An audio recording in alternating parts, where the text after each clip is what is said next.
Salam sejahtera Malaysia. Terima kasih kerana menonton video-video berita-berita terkini daripada channel ini.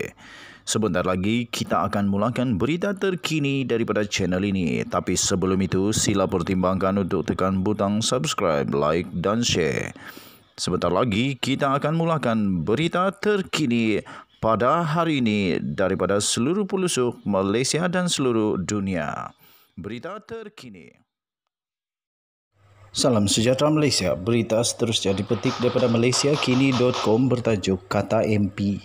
Saya sanggup sokong kerajaan PN kalau ...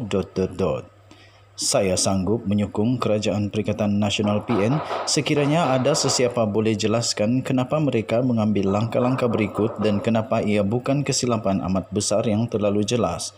Nombor 1.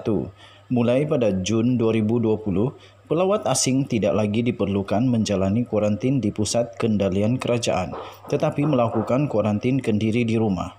Kerajaan membuat pusingan sebulan kemudian tetapi sudah terlambat kerana varian baru berjaya masuk dan mencetuskan kluster Sivagangga pada Julai dan COVID-29 mengganas di negeri-negeri utara. Ini sebenarnya punca gelombang ini, bukan sekadar pilihan raya negeri PRN Sabah yang berlangsung 2 bulan kemudian. Nombor 2, pada Oktober 2020, kerajaan telah menetapkan mereka yang baru pulang dari PRN Sabah hanya perlu menjalani kuarantin kendiri selama 3 hari sahaja. Lalu seminggu kemudian, kerajaan membuat pusingan lagi tetapi sudah terlambat. Nombor 3, kerajaan membenarkan perjalanan rentas negeri dan pelancongan pada Disember 2020 ketika kes baru dicatatkan sebanyak 1,600, sedangkan kerajaan meminta darurat diisytiharkan untuk kali pertama. Sebulan sebelumnya ketika kes baru harian cuma sekitar 500. Akibat keputusan itu, kes naik pada 2,232 sebulan kemudian. Ini membuka jalan untuk kerajaan meminta darurat sekali lagi pada bulan Januari 2021.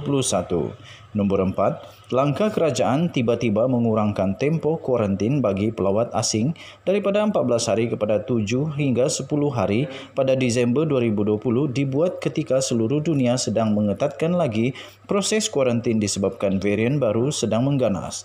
Paling malangnya ialah langkah ini hanya dibuat pusingan 5 bulan kemudian, iaitu pada April 2021. Ketika itu ia sudah terlambat kerana varian-varian dari UK, Afrika Selatan dan India yang dikenali sebagai varian Delta sudah pun memasuki negara Malaysia. Nombor 5, Perintah Kawalan Pergerakan atau dikenali sebagai PKP 2.0 separuh masak dengan kilang dan tapak pembinaan merupakan penyumbang terbesar kes baru COVID-19 ketika itu. Semua sektor lain disekat daripada beroperasi kecuali sektor kilang dan tapak pembinaan. Ini seumpama seorang yang mengalami patah tangan lalu doktor membalut seluruh tubuhnya kecuali tangan kanan. Dan diulangi lagi, kesilapan itu pada PKP 3.0 kunci tara total lockdown, pada PKP diperketatkan dan Pelan Pemulihan Nasional PPN diumumkan total. Tetapi dibenarkan 129,000 syarikat dan 1,100 tapak pembinaan di seluruh negara terus beroperasi. Nombor 6. Pada Februari 2021, kerajaan umumkan sekolah dibuka semula pada Mac. Ketika itu, kes baru harian adalah lebih tinggi berbanding semasa darurat bermula. Biarpun kluster-kluster pendidikan semakin banyak setiap hari dan lebih 80,000 murid dijangkiti pada April, kerajaan masih meneruskan persekolahan secara bersemuka termasuk di kawasan yang sudah dilaksanakan PKP. Malah ibu bapa disuruh jangan risau. Kononnya kerajaan ada cara untuk mengawal kluster pendidikan. Amaran diberi berkali-kali. Akibatnya, murid yang tidak bergejala dan sukar dikesan positif COVID-19 membawa balik virus berbahaya itu ke rumah masing-masing untuk menjangkiti ahli keluarga. Ahli keluarga pula menularkan virus kepada komuniti sehingga COVID-19 menjadi sporadik di mana-mana. Nombor 7, kerajaan menunggu sehingga penggunaan kapasiti unit rawatan rapi ICU telah mencecah 103% sebelum mengumumkan kunci tara pada Jun, biarpun Ketua Pengarah Kesihatan dan beberapa menteri sudah pun memberi amaran bahawa penggunaan ICU hospital sudah membimbangkan seawal bulan April lagi. Langkah lembab ini menyebabkan sistem hospital tidak mampu bertahan.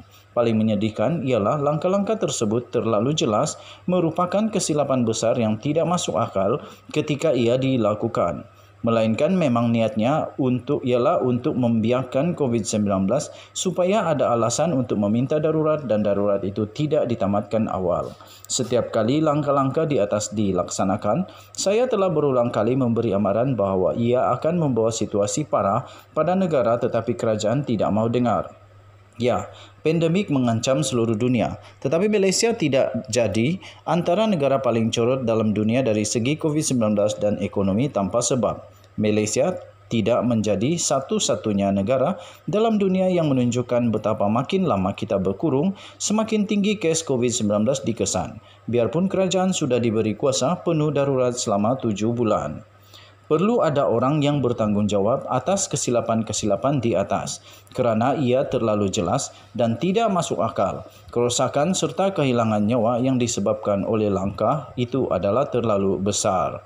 Artikel ini telah ditulis oleh Datuk Seri Najib Tun Razak, iaitu Ahli Parlimen Pekan dan juga bekas Perdana Menteri. Tulisan ini dipetik dari hantarannya di media sosial beliau. Sila maklum bahawa tulisan ini tidak semestinya mencerminkan pendirian daripada Malaysia kini dan sila maklum juga tulisan ini tidak semestinya mencerminkan pendirian rasmi daripada channel ini, The Twin TV. Terima kasih kerana menonton. Kita jumpa lagi. Selamat pagi Malaysia. Malaysia kita punya, kita jaga sama-sama. Bye-bye.